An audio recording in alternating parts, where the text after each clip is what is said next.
Hare Krishna,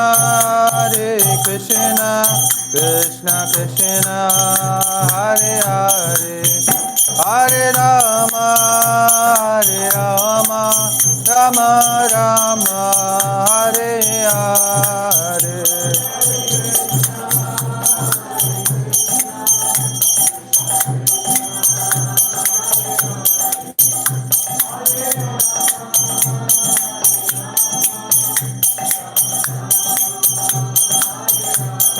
Jayo Radha Gopinath Radha Kishore Gopinath Radhe.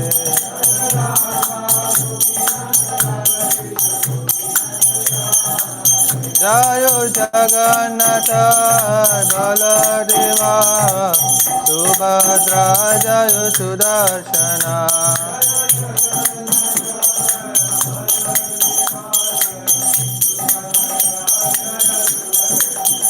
Jayo Gauranitai, Gauranitai, Gauranitai, Jayo Gauranitai.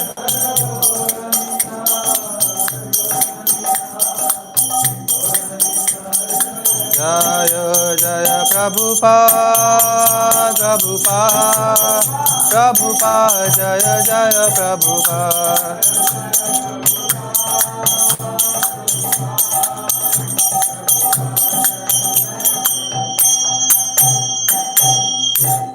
Om Namo Bhagavate Vasudevaya. Om Namo Bhagavate Vasudevaya. Om Namo Bhagavate Vasudevaya. Everyone together please. Narayanam Namaskritya Naram Chaiva Narottamam Devim Saraswatim Vyasam Tato Jayamudiraya. For reciting the Srimad Bhagavatam, which is the very means of conquest, I should offer respectful obeisances unto Godhead Narayan. Narayana Rishi. Learning Srila Vyasadeva Author. Ashtaprayeshu Bhadreshu Nityam Bhagavata Sevaya Bhagavati Uttama Shloke Bhaktir Bhavati Naistiki. So this stories.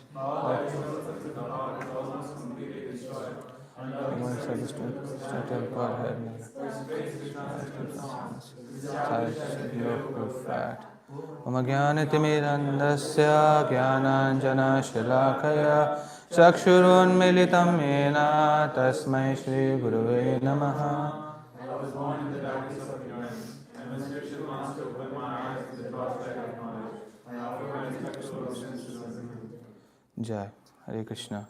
We'll be reading from Canto 10, Chapter 4, The Atrocities of King Kamsa, and we'll be first start by reading text 14 to 24,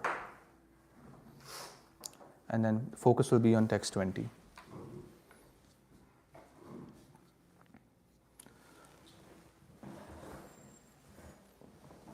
Yes, Vibhu.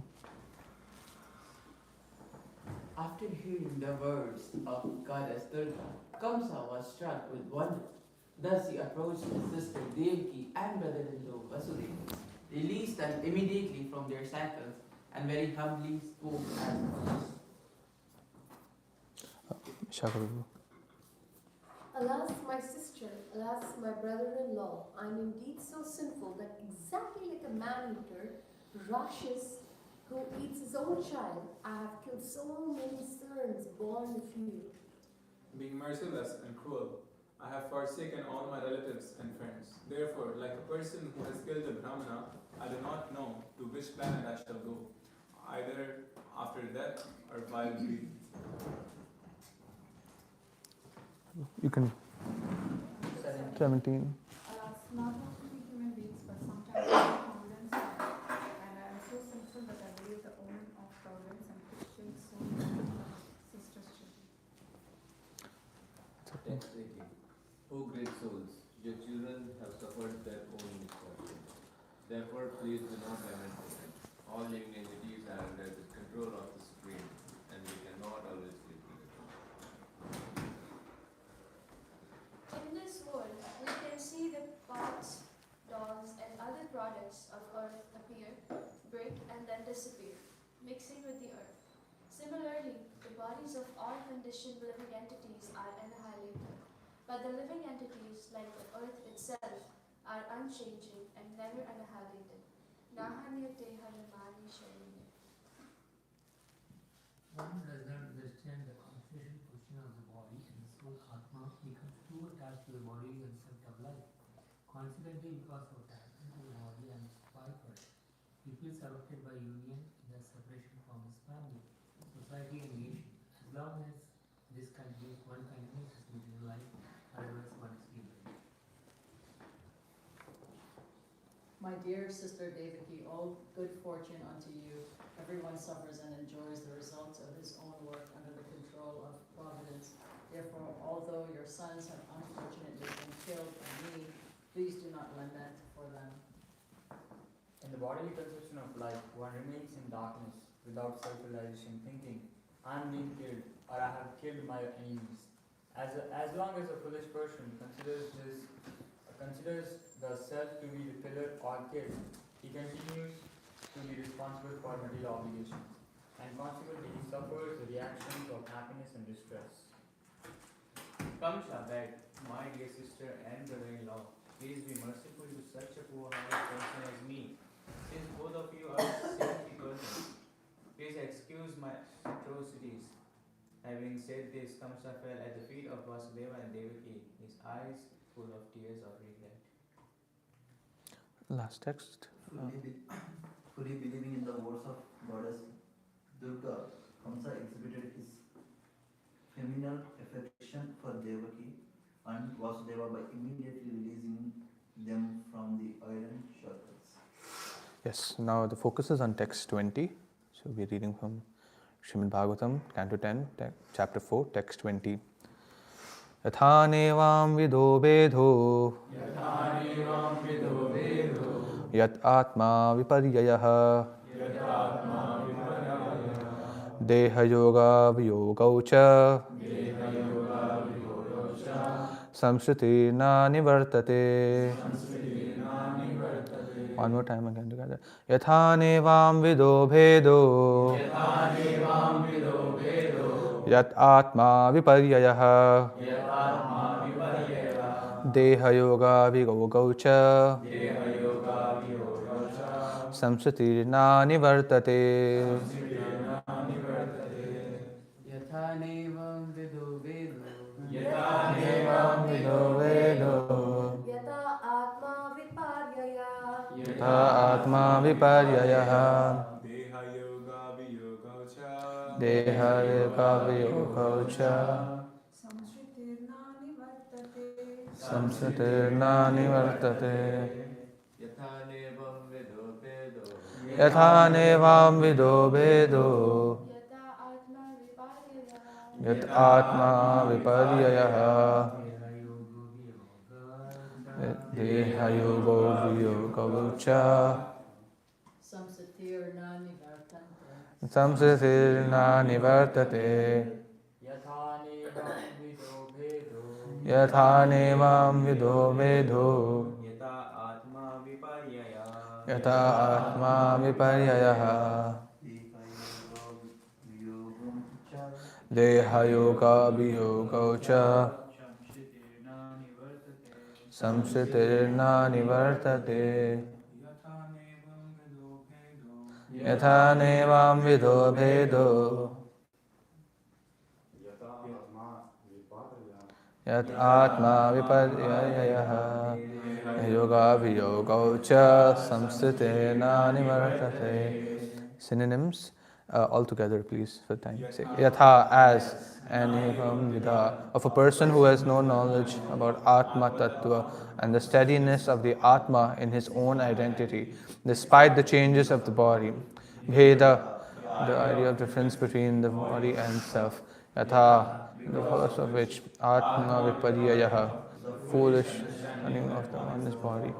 Deha yogo viyogo cha.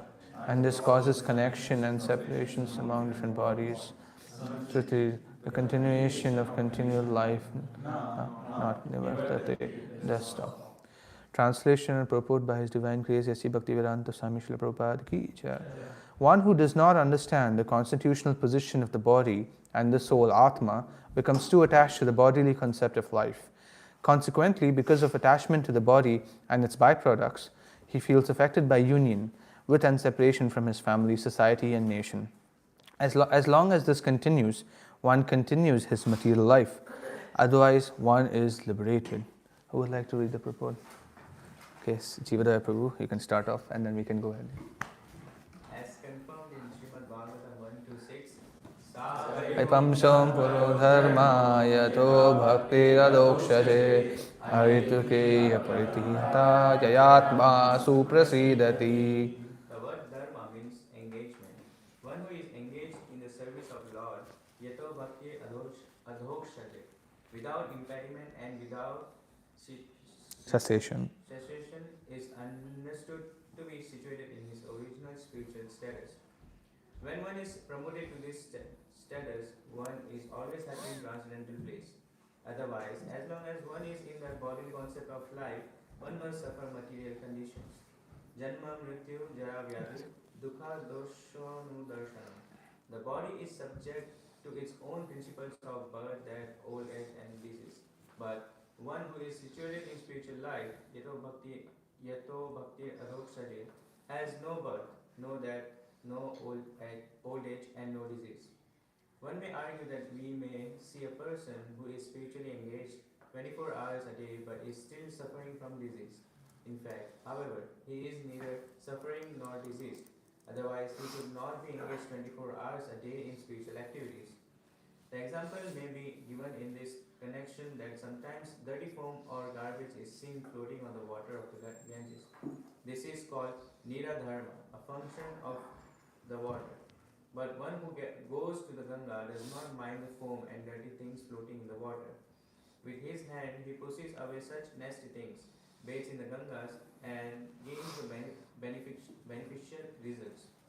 Therefore, one who is situated in the spiritual status of life is unaffected by foam and garbage, or any superficial dirty things. This is confirmed by Srila Rupa Goswami. Prabhu.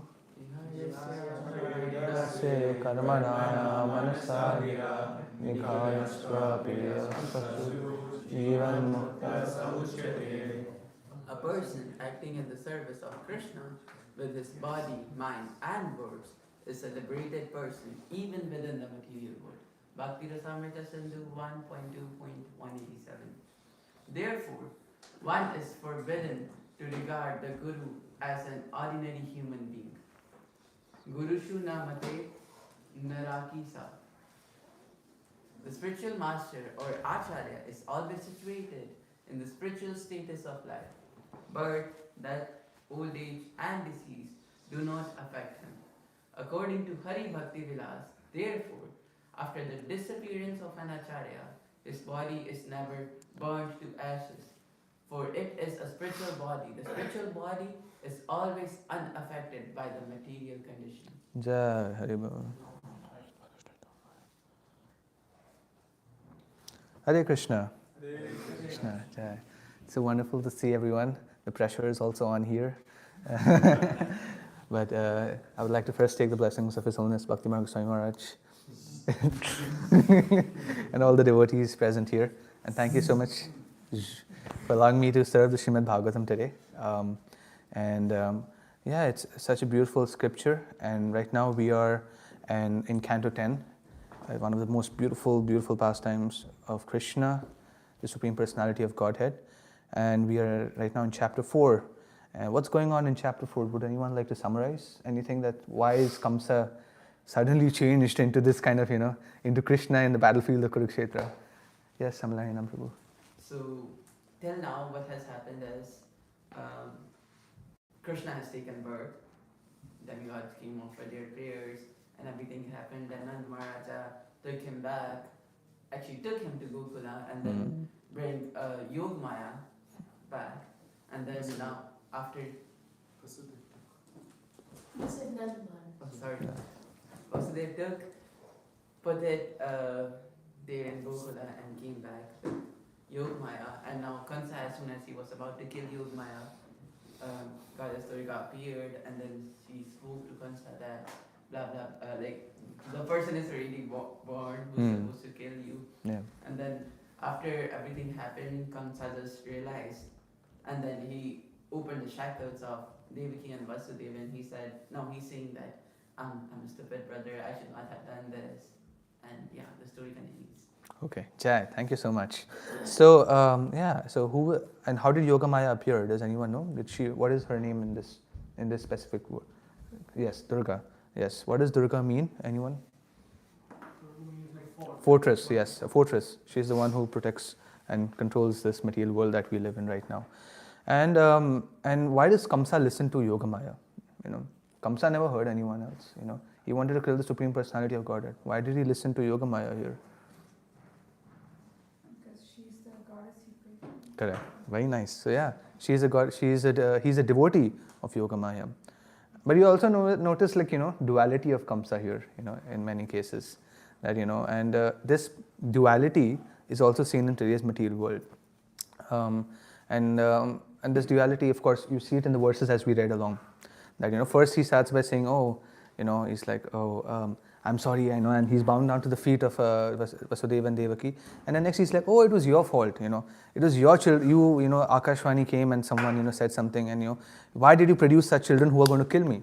And then he goes on to say, oh no, I'm again sorry for what I've done, And we have seen such friends in life as well, who, suddenly, change up, For example, like when I came to Krishna consciousness, my cousins were shocked to see me later on, and they were like, what's happened to you, Ishaan? You were like Kamsa, now you've become like this pure devotee kind of, different person, who's just, speaking softly and, not doing anything, So, and we see that change here with Kamsa. It's like, Kamsa, you were like this, person killing babies, that was kind of the worst offenses to commit, kill babies, and that to the babies of his own sister, that is something, and he was doing that in ignorance, but now he's just changed automatically, And this is, the reality of Kali Yuga. We see this everywhere, that such individuals are present everywhere, who first commit offenses and then come and beg at the feet of the Lord, and come and beg at the feet of the pure devotee, and then again keep on repeating those same offenses. And that is something which someone has to be very careful of. And that is not only some people, but every one of us is guilty of that kind of crime. That, we unfortunately commit offenses, we have the 10 offenses to the holy name. That is the most easiest offenses to commit. That's why we try to read it out every day, try to remind ourselves before chanting that, these are the offenses that I have to avoid. But these are some offenses that are very easy to break. And then again we come and again ask Krishna again while chanting, oh Krishna, please forgive me because I shouted at Amala Harinam Prabhu because he was irritating me, or I shouted at someone else, I slapped Himanshu Prabhu because, he did not give me his chocolate, that's why. So these are things that one should avoid, and this is something that is, this duplicitous nature is very, very prominent in Kali Yuga. This also reminds me of, especially in today's day, in today's day and age, demoniac nature is very easy to come in, especially in Brahmanas. And who are the Brahmanas in today's age? The teachers, the professors that we have, Although one may talk a lot about, preaching and talk about, that this is wrong and that is right and war is wrong and this is good, and but yet the teachers themselves advocate for this and practice this, especially breaking of the 4 regulative principles in today's day and age and in education system is glorified, So this kind of duplicitous nature, what Kamsa has, is also seen in other people today. And again, this personality, of course, is called, if you look at it in psychological terms, it's called narcissistic personality, where you do commit an offense and you blame it on the victim, right? He's committing the offense, and then Kamsa says in one of the verses previously, oh great souls, your children have suffered so much misfortune, but it is your fault that they were to be born in your womb, So he again blames it back to the victim, and we see this everywhere. This happens, and this personality trait is an example of Kali Yuga, and that's why Kamsa represents Kali Yuga, and we'll talk about why he represents Kali Yuga because of his previous life forms as well. And but of course, one very important thing in this verse that Kamsa talks about is not having attachment to the body. Can we go? This is the translation here. understand the constitutional position of the body and the soul. He talks about Atma Tattva, that the soul is indestructible. If you get too attached to the bodily concept of this body, it's not good, and you're affected by the union and separation from society and from family and from people, and if one continues to have this separation, one will never be liberated. Again, this is the same thing that what people are doing today. Some people go on to give so many excuses to their offenses that they don't even realize that they are doing so much aparad. They even use Shastra to support their offenses, and this is the wrong thing to do, right? Using the Shastra and blaspheming the scriptures in this position is also wrong, which Kamsa is doing here. But of course, and Kamsa is not just some ordinary person. He's a king of a great empire and kingdom in Mathura, and he's been trained into all of this. Because he knows, he studied the Vedas, he studied the scriptures. So that tells us that he knows all of this, and he knows the scriptures, and he understands what the Lord is trying to say in the Vedas, and in all the Vedangas and Upanishads. But yet he's committing offenses. He's yet committing offenses. And what is the learning lesson behind this? Especially if you see in our situation, sometimes we may find it very easier to go out and preach to thousands of people, and tell them, oh, my Guru Maharaj said this, or Srila Prabhupada said this, chant the name, chant, do this, do that, But then after that, we also contemplate, are we doing those things or not, Especially while chanting, right? Are we chanting attentively? No. Are we chanting on time? No. Are we dedicatedly following the 10 offenses or the 4 regulative principles? Maybe not.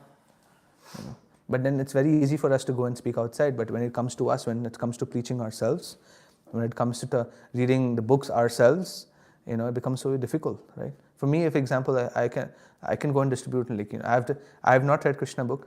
But then when I distributed one, then I realized, I need to read this. Because when someone asked me a question about Krishna book, I was like, well, that's a good question, but I've not read this book yet. How can I answer this question?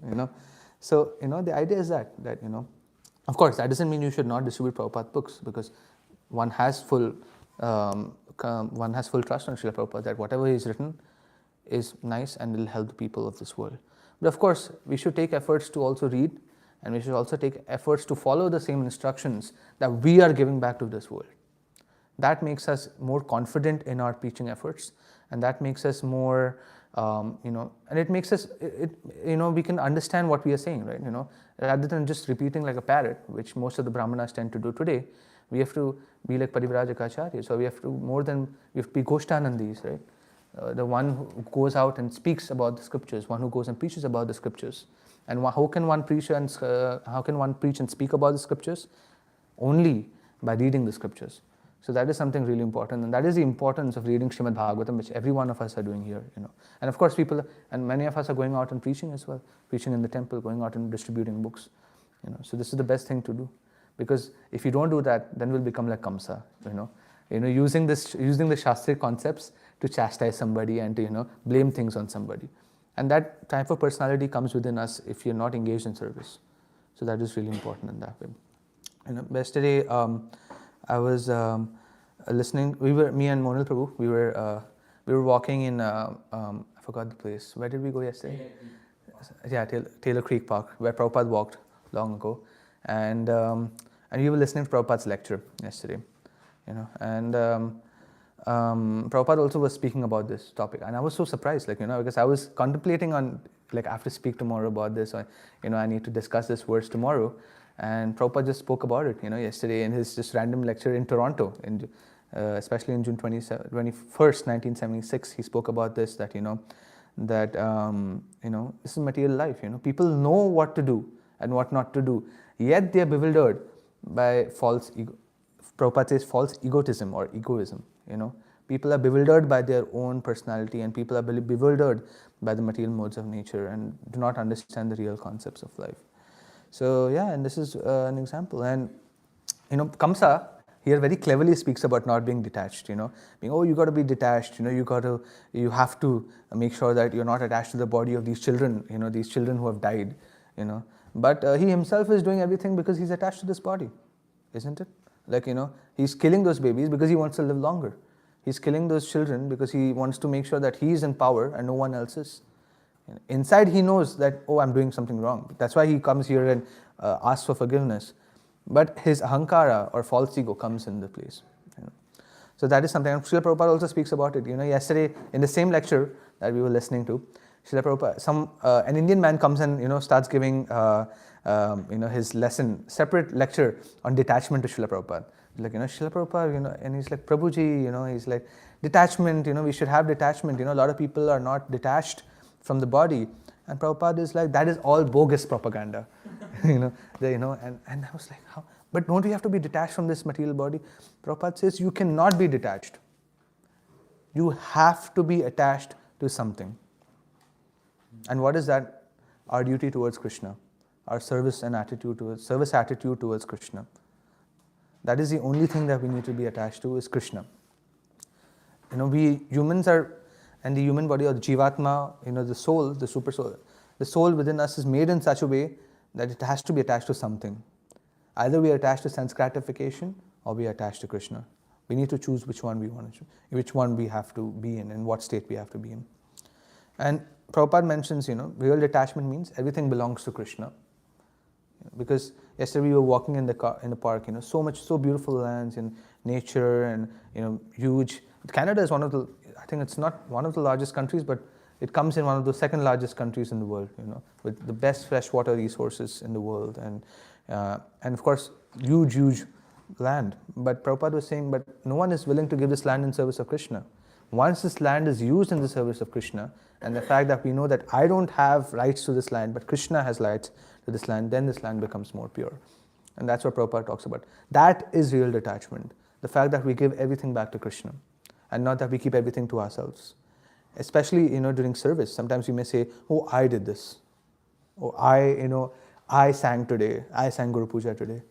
I cooked this for Gopinath. Of course, we cooked it. But who's making us do this? It's Krishna only, right? We are part and parcel of Krishna, right?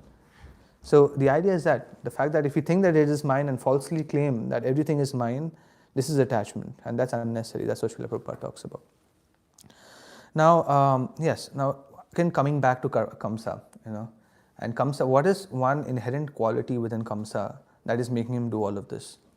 Although Kamsa is a good guy, he's a good person, right? Because initially he was riding the chariot of his own sisters, and his sister was getting married, and he was riding the chariot, and out of somewhere someone comes and tells him that, oh,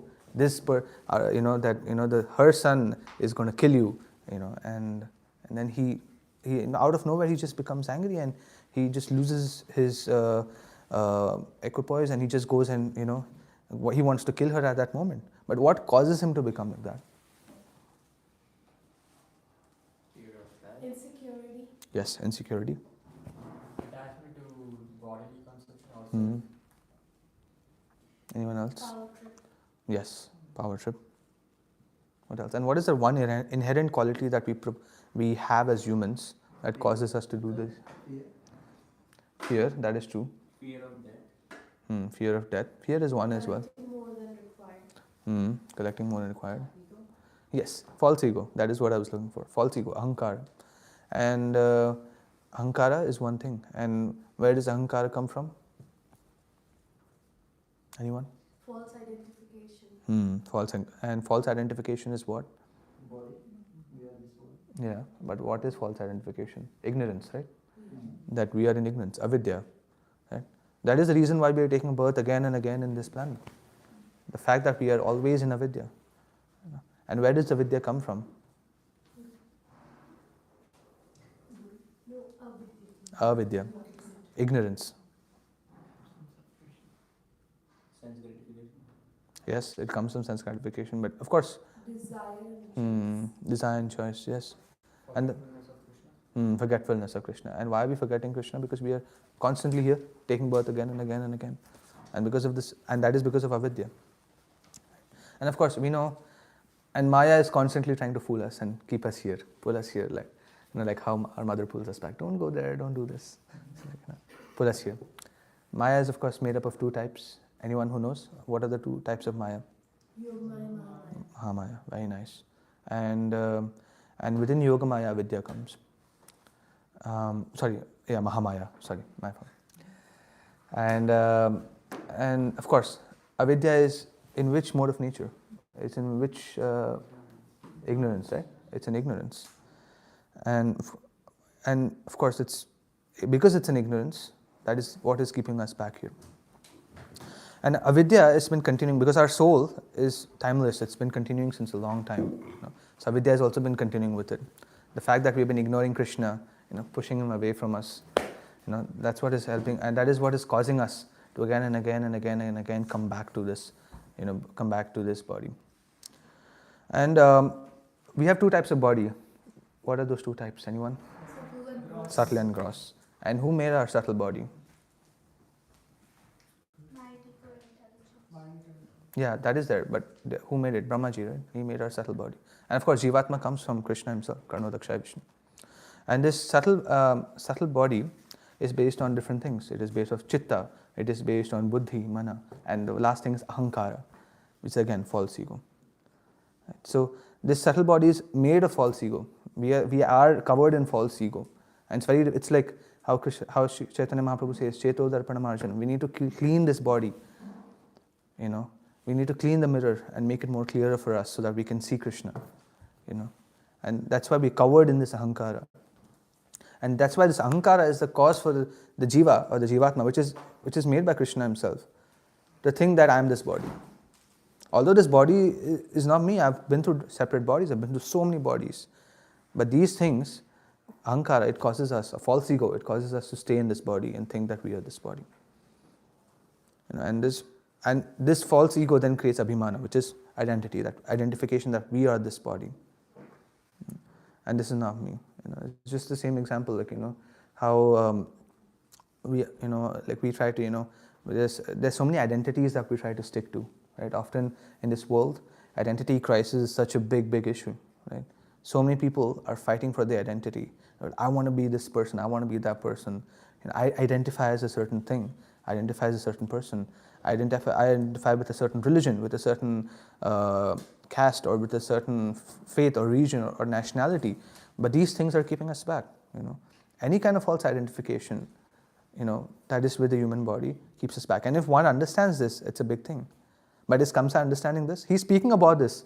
He's saying the exact stuff. He's saying the exact same thing. But is he understanding this? No. And why is that so? Why is he not understanding this? Because of Avidya. But I raised my hand. Oh, okay. Yes.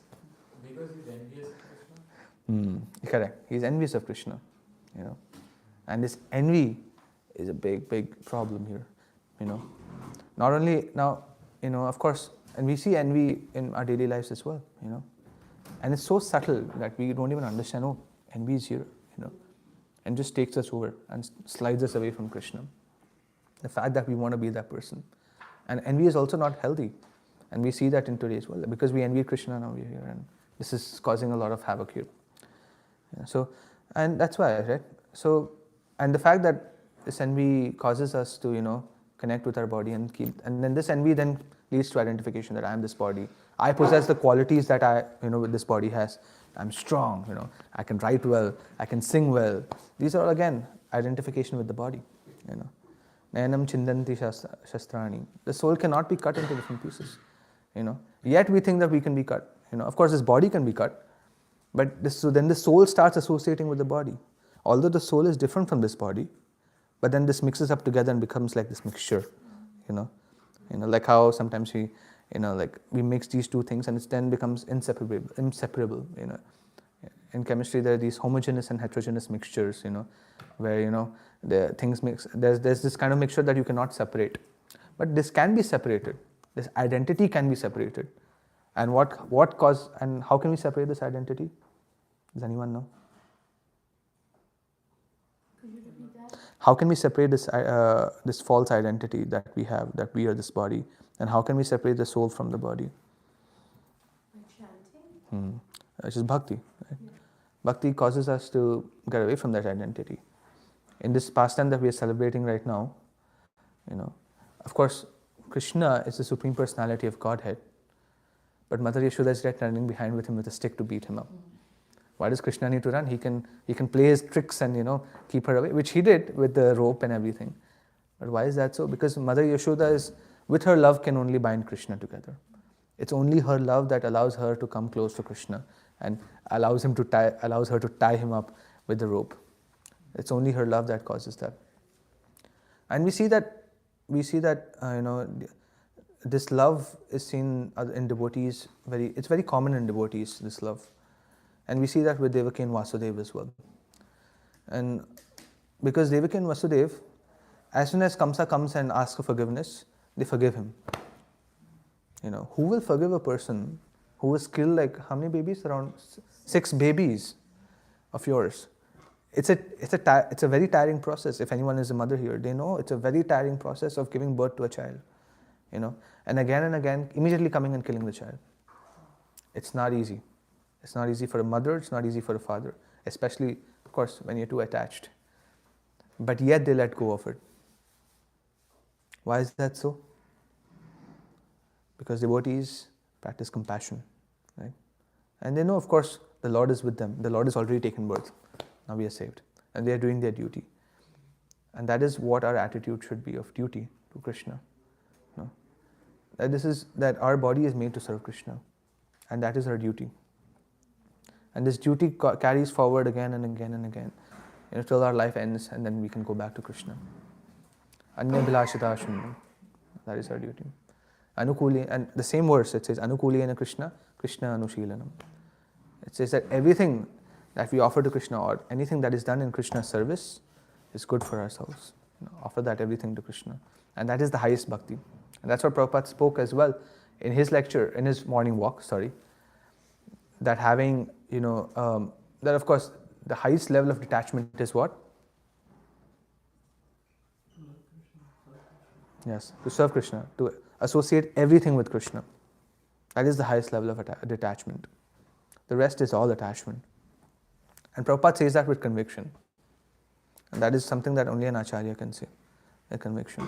Sometimes it's not easy for us to comprehend what Prabhupada says, it hurts our ego. It's like, wow, how can, when I came to Krishna consciousness, I was listening to Prabhupada's lectures, and the answer to everything was chanting. It's like, how can you chant all the time, The answer to everything is chanting, The answer to, how do you do well in education? Chant.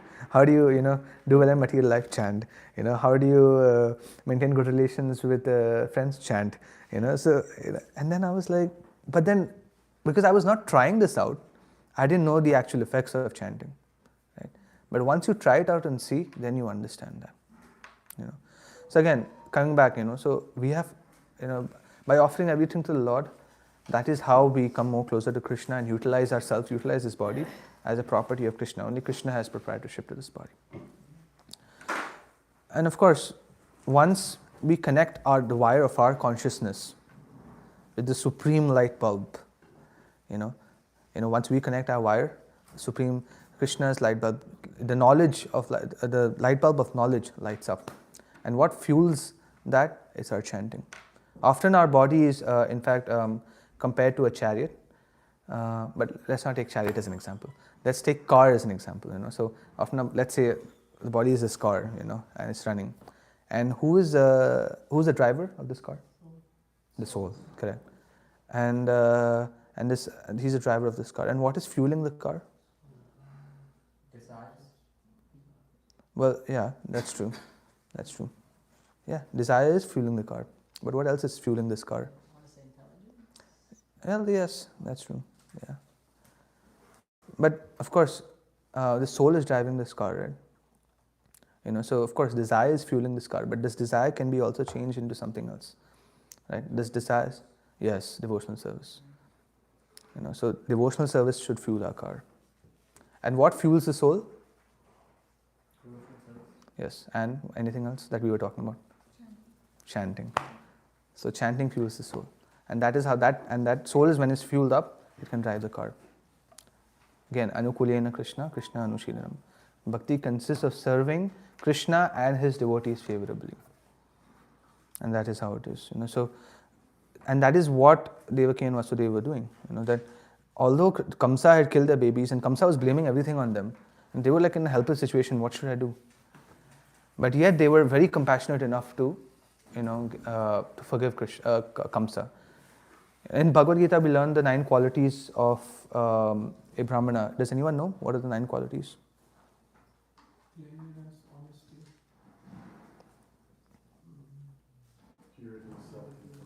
self-control, and religiousness. Is it possible to pull that up?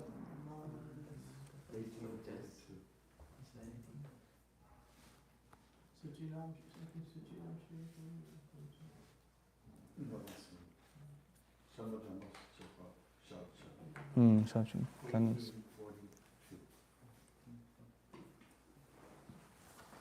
So 9 qualities. Out of that, is compassion one of the qualities of a Brahmana? Yes. Compassion is right. And this is what they had. Compassion. Compassion towards such a being who had gone against them. Right?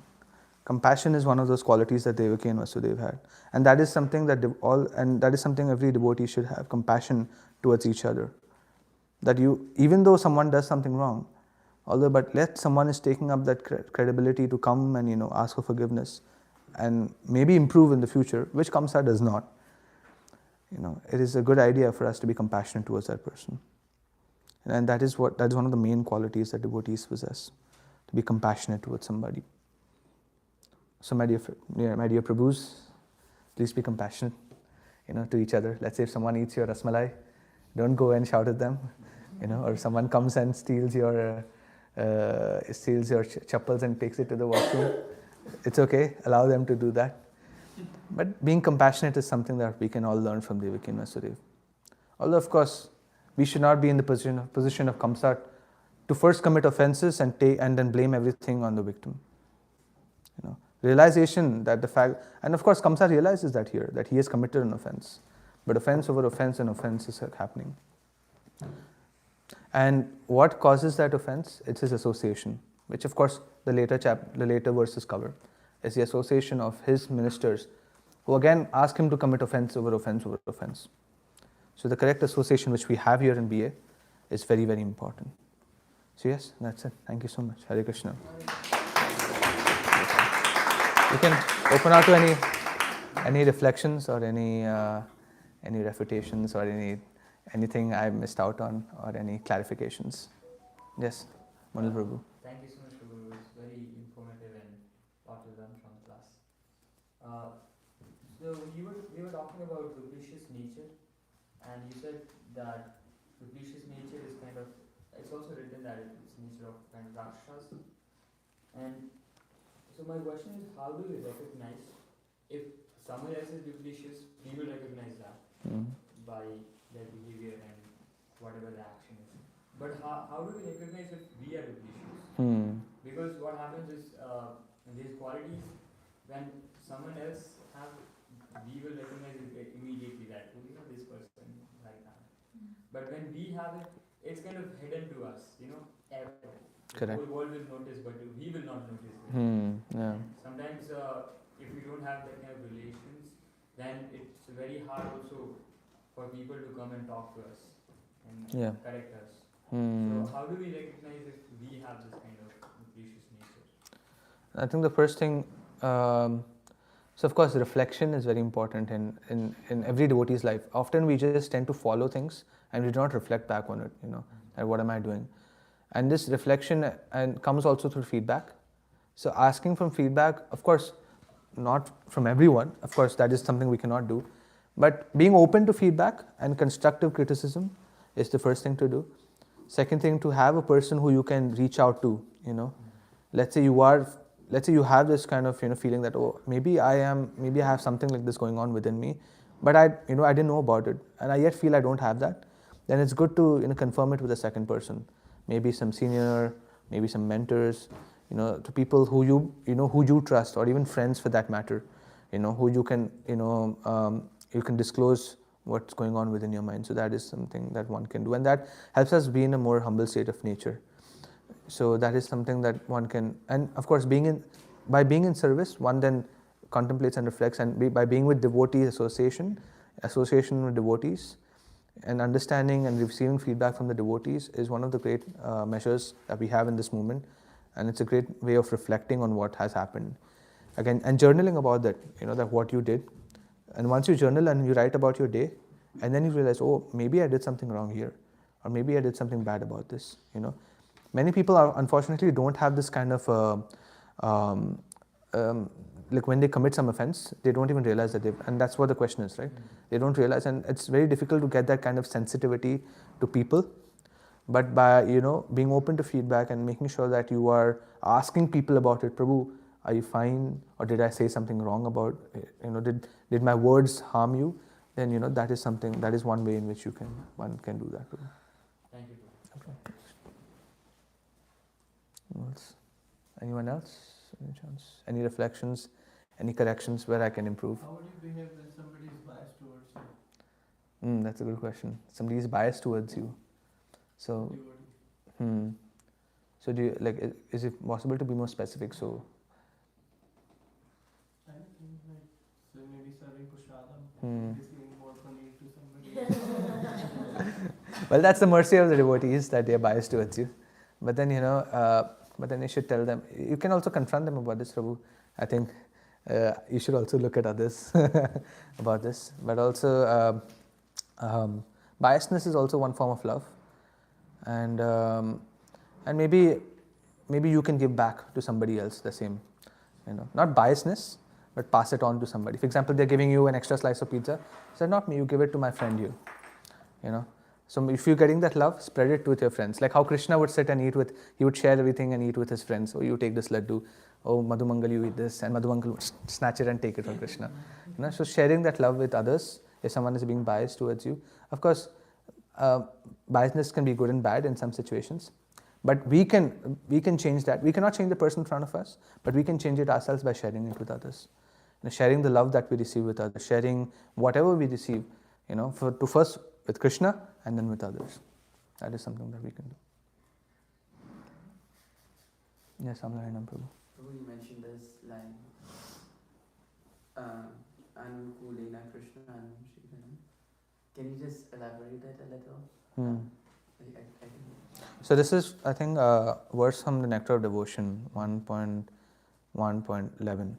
So, and this basically means that bhakti consists of serving Krishna and his devotees.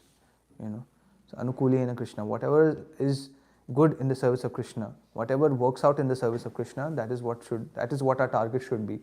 And Krishna and his devotees, not only Krishna, but that is what our target should be. Nothing else. That should be our target. So that is a very good contemplation as well. That sometimes you don't. Sometimes you do things that maybe is unnecessary, right? So those are things, prajalpa especially, is to be avoided, because that is not being helped or used in the service of Krishna. So yeah, anyone else would like to add to that? If you could expand on the verse Anukulena Krishna Anushilanam. I think Prabhupada mentioned in one of his purport that shunya means not to whatever desires you have, transfer it towards or dovetail it towards serving Krishna. So that's actually the meaning of shunya. Not that you will have no desires. Yeah. You will have desires, but we call it desires to serve Krishna. That is actually the meaning of shunya. Detachment. That is the real detachment of serving Krishna and his devotees, and nothing else. Anything else, Prabhus? Then we can end here. Thank you so much. Grantaraj, Srimad Bhagavatam ki. Sorry, Maharaj, would you like to add? Yes, Maharaj. Very nice, very nice. I would slow down your speed. Yes, Maharaj, yes. Oh my God. I give you a kick out of it. Yes, Maharaj. But you'll be effective if you slow down. Yes, Maharaj. 50%. Thank you. Yes. But it's good. The content is good. Just let people breathe a little bit. That's